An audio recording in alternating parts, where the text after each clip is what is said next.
কংগ্রেসের উদ্যোগে সংহতি পদযাত্রা সংগঠিত হয়েছে। গত 31 অক্টোবর থেকে এই কর্মসূচি শুরু হয়। আজ ইন্দিরা গান্ধীর জন্মদিন পর্যন্ত সেই কর্মসূচি চলছে। জাতীয় সংহতি দিবস হিসাবে আজকের দিনটি পালন করা হয়েছে। প্রত্যেক জায়গায় সেই কর্মসূচি সংগঠিত করা হয়। তার এই অঙ্গ হিসাবে মেলাগড়েও কর্মসূচি সংগঠিত হয়েছে। মেলাগড় পেট্রোল পাম্প থেকে কর্মসূচি শুরু হয়ে বিভিন্ন পথ পরিক্রমা করে এবং সেই কর্মসূচির নিরিখে প্রেসিডেন্ট কংগ্রেসের প্রদেশ কংগ্রেস সভাপতি আশিস কুমার সাহা সহ জেলা সভাপতি দীপক চক্রবর্তী সহ অন্যান্যরা উপস্থিত ছিলেন সেই কর্মসূচিতে।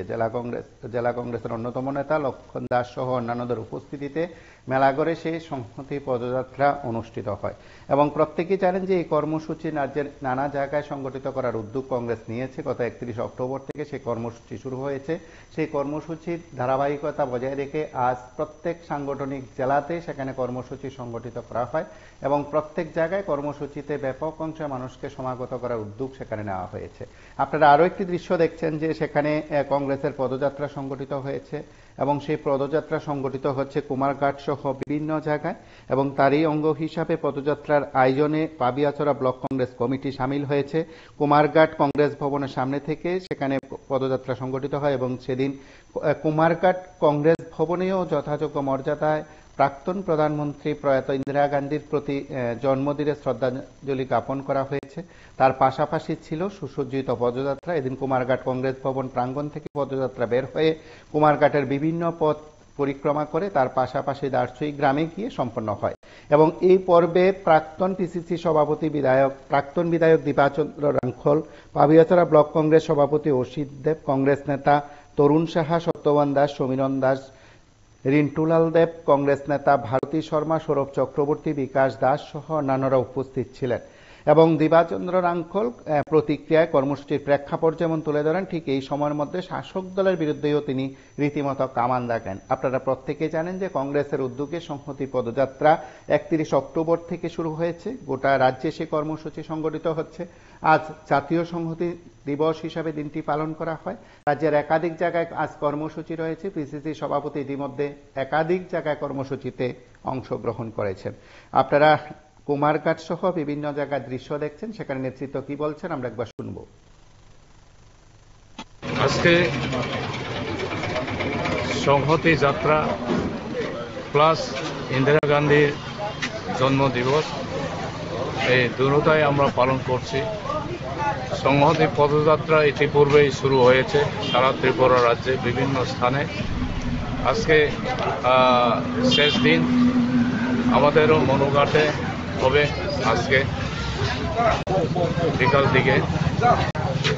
কাজে এই সংহতি যাত্রার মাধ্যমে আমরা রাস্তায় নেমেছি বাধ্য হয়ে।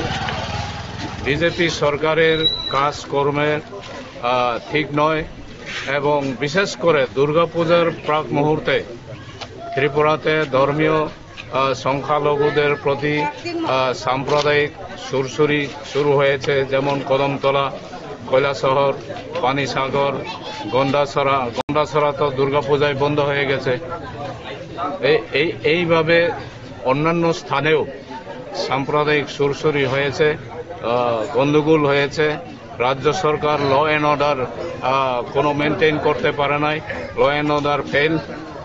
তাই আমরা সংহতি যাত্রা নামে আমরা সারা ত্রিপুরা রাজ্যে প্রদেশ কংগ্রেস প্রোগ্রাম মোতাবেক আমরা এই প্রোগ্রামটা হাতে নিয়েছি।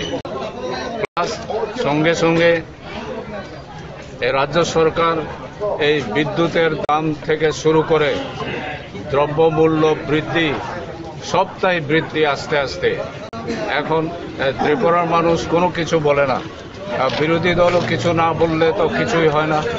কাজেই বিরোধী দল হিসাবে আমাদেরও বক্তব্য, এই দ্রব্যমূল্য বৃদ্ধি হ্রাস করতে হবে, ইলেকট্রিক বিলও বৃদ্ধি, সমস্ত জিনিসের দামও বৃদ্ধি হচ্ছে।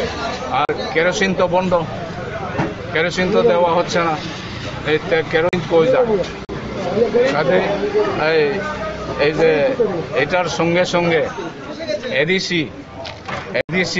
এডিসিতেও কিছুই নাই। রাজ্য সরকার থেকে কনসোলিডেটেড ফান্ডের মাধ্যমে এডিসি ফান্ড ফ্লো হয়, এই একটা রাস্তায় ফান্ড ফ্লো হয়, এডিসিতে টাকা সংকলন হয় না, অতএব এডিসিতেও কোনো উন্নয়নমূলক কাজ হয় না। মথা পার্টি বিজেপির সঙ্গে যোগ দিয়েছে, এরপরেও কোনো কিছু হয় না, এরপরেও মথা পার্টি কিছু করতে পারে না। এখন কনসোলিডেটেড ফান্ডের মাধ্যমে লিমিটেড ফান্ড এডিসিতে যায়। এটার জন্য আমরা দাবি করেছিলাম 125তম সংশোধনী বিল ডক্টর মনমোহন সিং লাস্ট মন্ত্রিসভার আগে এটা সারা উত্তর পূর্বাঞ্চলে প্রস্তাব পাঠিয়েছিল 125তম সংশোধনী বিল। এই বিলটা 10 বছর হয়েছে, বিজেপি কোনো হাত দেয় নাই, বিজেপি কোনো গুরুত্ব দেয় নাই, বিজেপি কোনো কিছুই বলে নাই এই 125তম সংশোধনী বিল ব্যাপারে। অতএব এই 125তম বিল সংশোধন করে পার্লামেন্টে পাস করে এরপরে ভিলেজ কাউন্সিল ইলেকশন দেওয়ার জন্য আমরা দাবি রেখেছিলাম। কারণ এই 125তম বিলের মধ্যে 3 স্তর পঞ্চায়েত চালু আছে, 3 স্তর পঞ্চায়েত আইন আছে। এই 125তম এডিসির সংশোধনী বিল যদি লোকসভায় পাস হয়, তাহলে এডিসিতে 3 স্তর পঞ্চায়েত চালু হবে।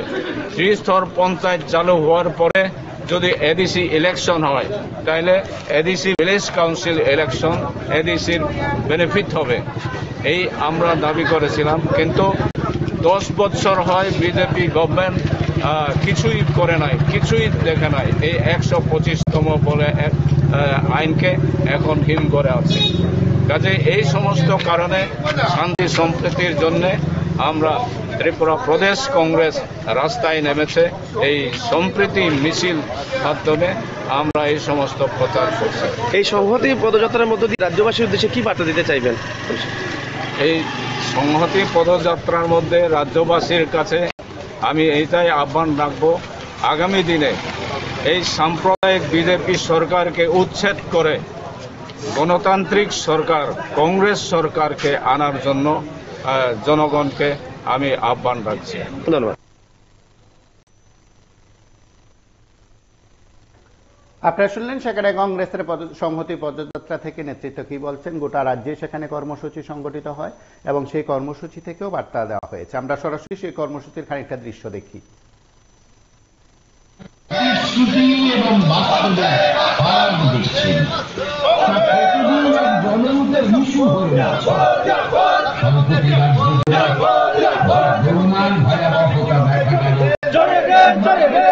ক্ষমতা পর্যন্ত এই সরকারের নেই। সাধারণ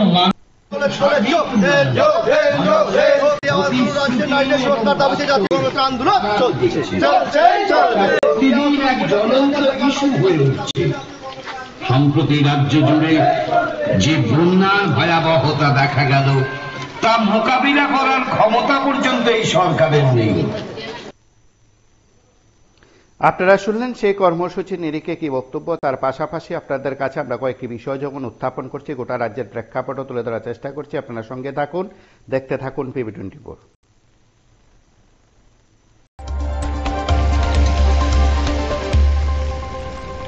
যাক অবসাদ বিষাদ কালো, দীপালিকায় জ্বালাও আলো। শুভ দীপাবলি। আলোর উৎসবের এই পুণ্য লগ্নে আরবি কনস্ট্রাকশনের পক্ষ থেকে রাজ্যবাসীর প্রতি রইল প্রীতি ও শুভেচ্ছা। স্বপ্নের বাড়ি কিনবেন ভাবছেন? দেরি না করে চলে আসুন আরবি কনস্ট্রাকশনে। অত্যাধুনিক সুযোগ সুবিধা সহ আপনার সাধ্যের মধ্যে ফ্ল্যাট পাবেন আমাদের এখানে। রয়েছে ব্যাংক লোনের সুবিধাও। আগরতলার সার্কিট হাউস, দুর্গা চৌমুহনী, প্রগতি রোড ও কলেজ টিলার মূল সড়কের পাশে। কলকাতার নাগের বাজার, কৈখালি, মালিবাগানে রয়েছে আমাদের ফ্ল্যাট। প্রতিটি ফ্ল্যাটে রয়েছে পার্কিং ও লিফটের সুবিধে, পরিশোধিত পানীয় জল, জেনারেটর সহ আলাদা ট্রান্সফরমার। তাছাড়াও নিরাপত্তার জন্য থাকছে দিবারাত্রি সিকিউরিটি গার্ড।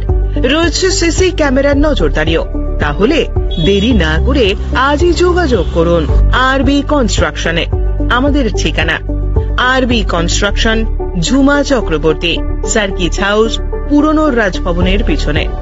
যোগাযোগ 8787495180 এবং 9436123139 এই নম্বরে।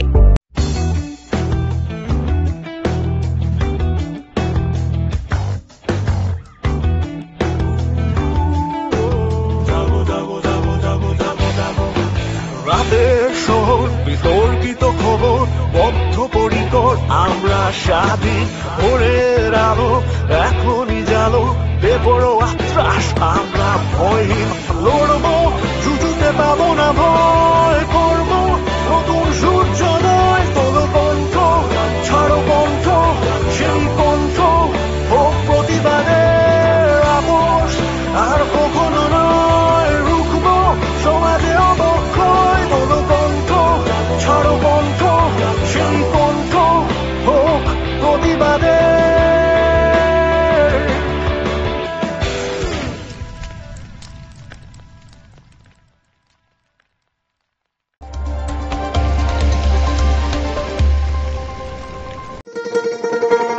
শোনো শোনো ভোজন রসিক, শোনো মন দিয়া,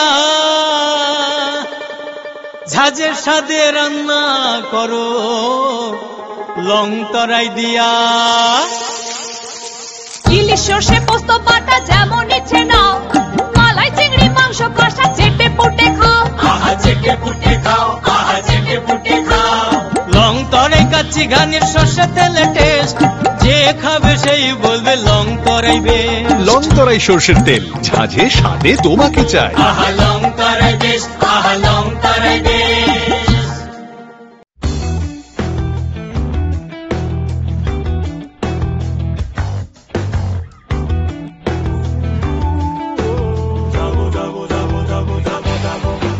রাতের শহর, বিতর্কিত খবর, বদ্ধপরিকর আমরা স্বাধীন, ভোরের আলো এখনই জালো, বেপরোয়া ত্রাস আমরা ভয়হীন, লড়বো জুজুতে পাবো না ভয়, করবো নতুন সূর্যোদয়, তোলো কণ্ঠ ছাড়ো কণ্ঠ, সেই কণ্ঠ হোক প্রতিবাদের আপোষ, আর কখনো নয় রুখবো সমাজে অবক্ষয়, তোলো কণ্ঠ ছাড়ো কণ্ঠ, সেই কণ্ঠ হোক প্রতিবাদের।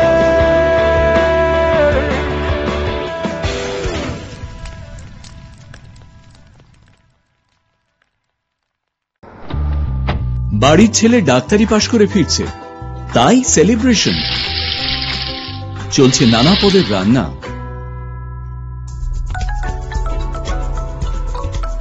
শেফদের পছন্দ সিস্টার মশলা, যা মডার্ন টেকনোলজি এবং স্বাস্থ্যসম্মত। ইনি লক্ষণ না সিস্টার? সিস্টারের রান্না প্রতি পদে স্বাদের বাহার, মন চাই ফিরে ফিরে খেতে বারবার। সিস্টার, নিশ্চিন্তের প্রতীক।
মশলা হাতে নয় চামচে তুলুন। লংতরাই গুঁড়ো মশলার প্রতিটি 250 গ্রাম প্যাকেটের সাথে 1টি চামচ ফ্রি। লংতরাই গুঁড়ো মশলা, রান্নায় তোমাকে চাই।